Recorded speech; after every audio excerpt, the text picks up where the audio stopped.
Bicycle बकरी mutton वाला।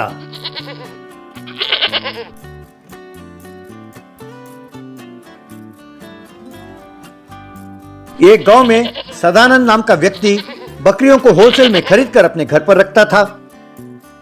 सदानंद का बेटा प्रेमानंद अपने साइकिल में बकरियों को ले जाता था और मटन शॉप वालों को डिलीवरी देता था।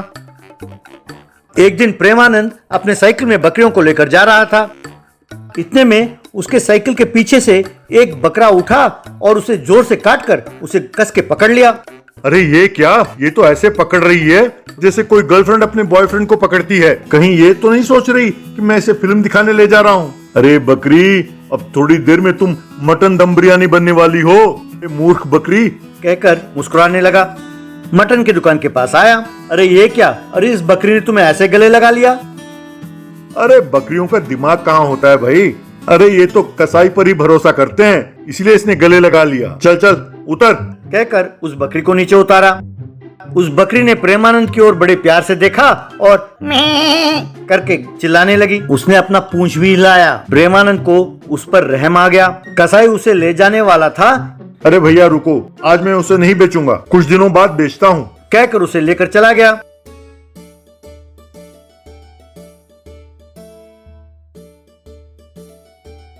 घर लौटे बेटे को और उस बकरी को देखकर सदानंद, क्यों बेटे, इस बकरी को वापस क्यों ले आए? इसे बेच नहीं पाए? प्रेमानंद बात को संभालते हुए, बात ऐसी है पिताजी कि मटन शॉप वाले ने इसे लेने से मना कर दिया। क्यों, इस बकरी को क्या हुआ? वो कहता था कि इसकी शक्ल उसे पसंद नहीं आई। तेरा सिर, अरे इसकी शक्ल से उसे क्या लेना देना? वो इससे शादी करने वाला है क्या? ये पतला है, इसीलिए उसने मना किया होगा। इसे 10 दिन खूब खिलाओ, जब ये थोड़ा तंदुरुस्त हो जाए तब इसे बेचते हैं। प्रेमानंद उसे पौष्टिक आहार खिलाने लगा, लेकिन वो बकरी खाती नहीं थी। अरे क्यों नहीं खाती हो? अच्छा, मैं समझ गया। तुम सोचती हो कि मैं खाऊंगी तो मुझे बेच देंगे, है ना? अरे वाह, तुम्हारा दिमाग तो खूब चलता है। ठीक है, ये घास खाकर जिंदा रहो, जब तक मुझसे होगा मैं तुम्हें बचा कर रखूंगा, तुम चिंता ना करो। यूं कई बार प्रेमानंद उस बकरी को मटन शॉप तक ले जाता था। उसे बेचने का दिल नहीं करता और उसे वापस ले आता था। वो सदानंद से कोई ना कोई बहाना करके उस बकरी को बचाता आया। यूं ही प्रेमानंद उस बकरी के साथ खेलता और उसे कहानियां सुनाता रहता था। यूं धीरे धीरे प्रेमानंद को उस बकरी से प्यार हो गया। उसने फैसला कर लिया कि इस बकरी को वो बेचेगा नहीं। एक दिन सदानंद उस मटन की दुकान के पास गया। क्यों भाई मिंटू, तुम्हारा दिमाग तो ठीक है। अरे उस बकरी को कितने बार तुम्हारे पास भेजा, पर मेरा बेटा कहता है तुम खरीदना नहीं चाहते। उसका नाक ठीक नहीं है, आंखें ठीक नहीं है, मुंह ठीक नहीं है, ऐसे बहाने बनाकर वापस भेज देते हो। अरे तुम उसका कोई ब्यूटी कॉन्टेस्ट करा रहे हो क्या? अरे चाचा रहने दो, मैंने कब मना किया? वो तो तुम्हारा बेटा प्रेमानंद है, वही उसको गले लगा कर ले आता है। बेचने को कहूँ तो बेचता नहीं है, तो मैं क्या करूँ? तब घर आकर सदानंद, अरे कमबख्त, ये कोई लैब्राडोर कुत्ता है क्या जिसे तुम प्यार से पालोगे? अरे ये बकरी है, हम बकरी बेचने का धंधा करते हैं बेटा, हम उन्हें पालते नहीं हैं। इसे बेचेंगे तभी हमारी रोजी रोटी चलेगी। पढ़ लिख तो तुम पाए नहीं, तो ये सोचा कि तुम फैमिली बिजनेस को संभालोगे, लेकिन लगता है कि तुम हमें सड़क पर लाकर छोड़ोगे। चुपचाप इस बकरी को तुरंत ले जाओ और मिंटू को सौंप कर आओ। पिताजी, अगर आप चाहें तो वो पैसे मेरे तनख्वाह से काट लें, लेकिन इस गोटी को मैं आपको नहीं सौंपूंगा, कह देता हूँ। हाँ अच्छा, गोटी, अरे इसका प्यार से नाम भी रख दिया। ऐसे तुम्हें तनख्वाह कौन दे रहा है? तुम्हें 2 वक्त का खाना देते हैं, यही बहुत ज्यादा है। रुको, मैं ही इस बकरी को ले जाकर बेच देता हूँ, कहकर उस बकरी के पास जाने लगा। ठहरिए सदानंद जी, तब दोनों हैरान हो गए। मैं एक जादुई बकरी हूँ। एक साधु के श्राप की वजह से मेरी सारी शक्ति जाती रही। आज मैं श्राप से मुक्त हो गई हूँ। अब मेरी शक्ति मेरे पास लौट आई है। अगर आपके बेटे ने मुझे बचाया ना होता तो मैं कब की मर जाती। इसीलिए मैं उसे ढेर सारा सोना दे रही हूँ। यूँ आपका बेटा बहुत धनवान बन जाएगा। पढ़ लिख कर समझदार बनने की कोई जरूरत नहीं है। अगर प्यार मोहब्बत से कोई रहता है तो वो भी खूब तरक्की कर सकता है। इसका मिसाल आप ही का बेटा है। कहकर गोबर डालने लगी। वो यूं गोबर डालती गई और एक गोबर का बड़ा सा ढेर बन गया।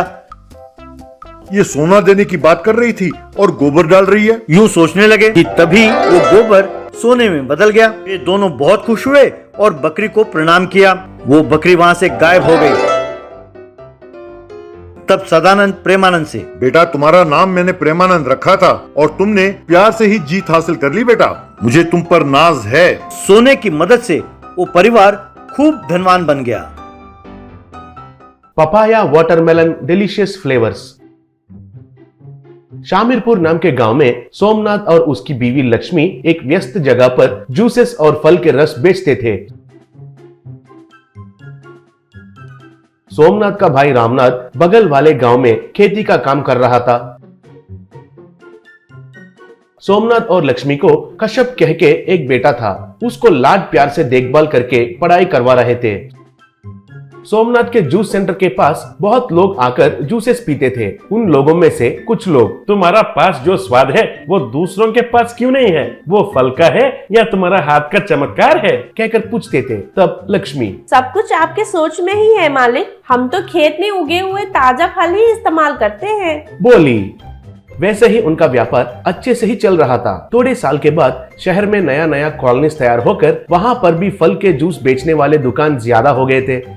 उसके वजह से धीरे से सोमनाथ के जूस का व्यापार कम होने लगा। ये बात जानकर लक्ष्मी उसके दुकान में हमेशा जूस पीने के लिए आया हुआ साइंस टीचर कपाड़िया से, आपके जैसे थोड़े लोगों के अलावा हमारी दुकान में जूस पीने के लिए पहले जैसे ज्यादा लोग नहीं आ रहे हैं सर, बोली। तब कपाड़िया, फिर तो आप लोग जूस में नया तरीके से प्रयोग कीजिए, फिर से आपका व्यापार व्यस्त बन जाएगा, कहा। वो सुनकर सोमनाथ और लक्ष्मी का बेटा कश्यप, 2 फ्लेवर्स का जूस बनाइए, कहा। तुरंत ही कश्यप कपाड़ी के तरफ मुड़कर, आप ही मास्टर जी हो ना, हमें पौधों को जोड़कर स्टेम ग्राफ्टिंग कैसा करना है बताए थे। आप माँ और पिताजी को इन पपीता और तरबूज के बारे में बताइए, कहा। तब कपाड़िया सोमनाथ से, हाँ, ये जो बोल रहा है वो सही है, आपको पपाया और वाटरमेलन को मिलाकर ग्राफ्टिंग करने का तरीका मैं बताता हूँ, कहकर उनको कैसे करना है बताया। तुरंत ही लक्ष्मी, हाँ जी, अब तो गर्मी का मौसम आ रहा है, अब पपीता और तरबूज के स्वाद वाले फल का रस तैयार करके उसको बेचकर बिक्री कैसे होता है देखेंगे,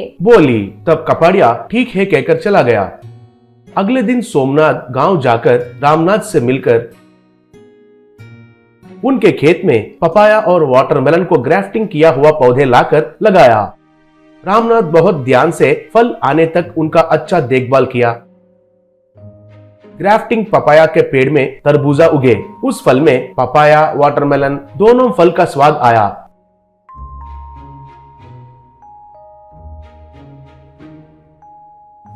उस वाटरमेलन को रामनाथ और उनकी पत्नी काटकर स्वाद किए थे। पार्वती वाटरमेलन को खाकर, ये तो बहुत अच्छा है, पपीता और तरबूज दोनों का स्वाद मिलकर बहुत बढ़िया है, बोली।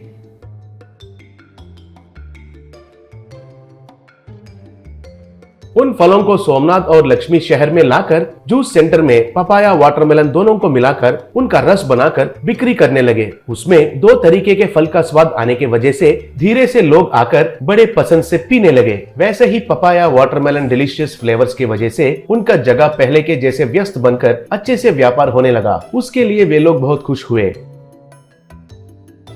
ऐसे उनका व्यापार अच्छे से चलने लगा और अच्छे से पैसे कमाने के वजह से